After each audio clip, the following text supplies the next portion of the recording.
What is up, disc golfers? Today on Iceberg TV, I want to do a quick run over of Ricky Wysocki.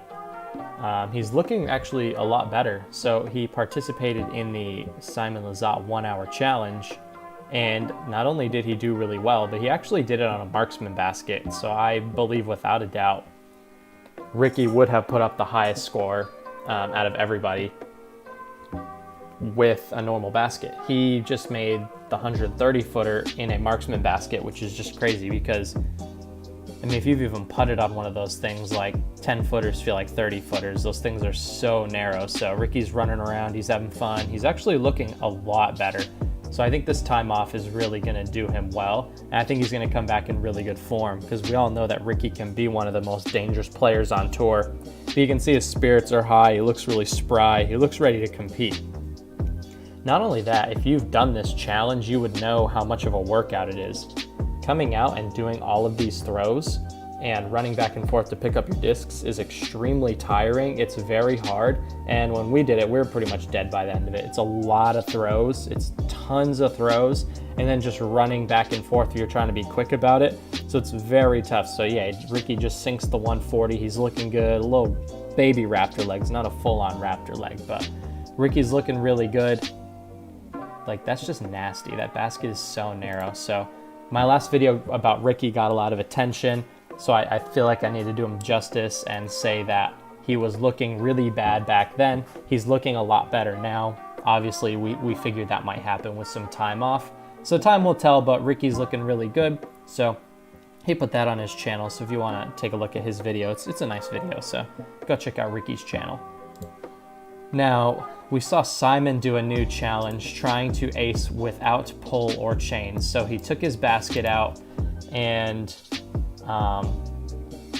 he took the pole off and the chains off, and he said it took a really long time, but he finally made a 150 footer in a basket without chains or a pole. So it was kind of him just sort of poking fun at the Brodie Smith challenge where you putt without pole or chain.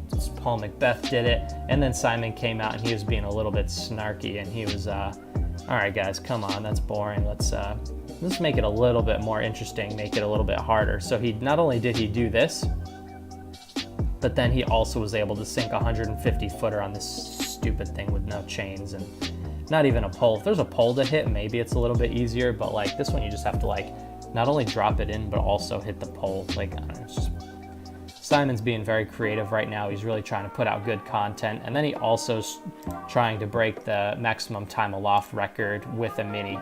So he's throwing a mini super high, super far, and then you have to catch it with one hand. I think the world record's 9 seconds. He was hoping it would be windier, so he really wants to break that record during this off season. So it's really good to set goals and find ways to become a better player. So I know a lot of us normal people have been doing a lot of putting, maybe some field work.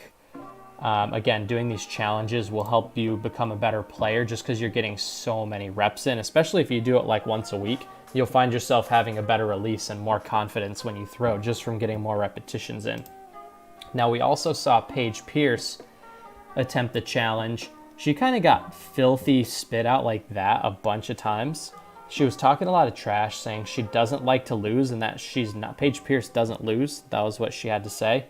But she wound up kind of like throwing so much, she kind of like messed up her finger a little bit. So she said she's not going to throw for the next couple of days.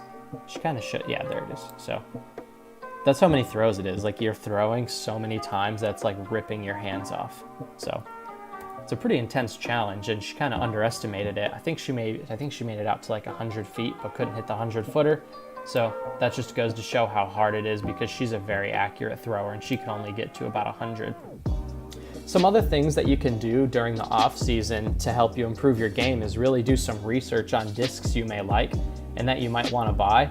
Like, I know my buzz is getting really beat in, so I kind of want to get a Z-line buzz. So I was having a look at some of these. So my buzz is getting way too flippy. It's kind of a good time to address the needs for my bag and then maybe go out into a field, you know, as long as you're distancing and, you know, have some throws with a couple of new discs that you didn't think you would want to throw in the past. So you can do that to improve your game. So I always buy discs from Infinite. They're really good.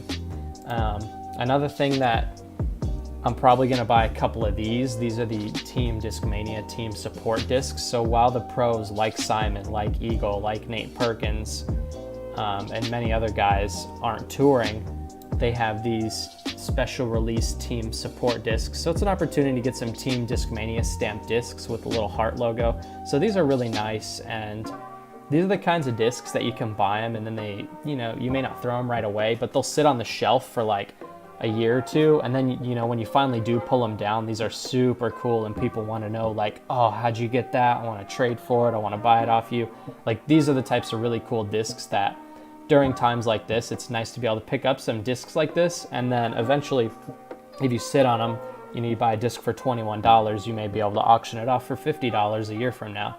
So it's helping the players now, but then can help benefit yourself later, or you can just keep it on the shelf until you're ready to throw it. Like, I would like to get another C-Line MD5 because mine's also getting pretty beat up. So I'll probably, and also putt with P2s. So I'd like to get a couple of these Team Discmania P2s just because they're really cool.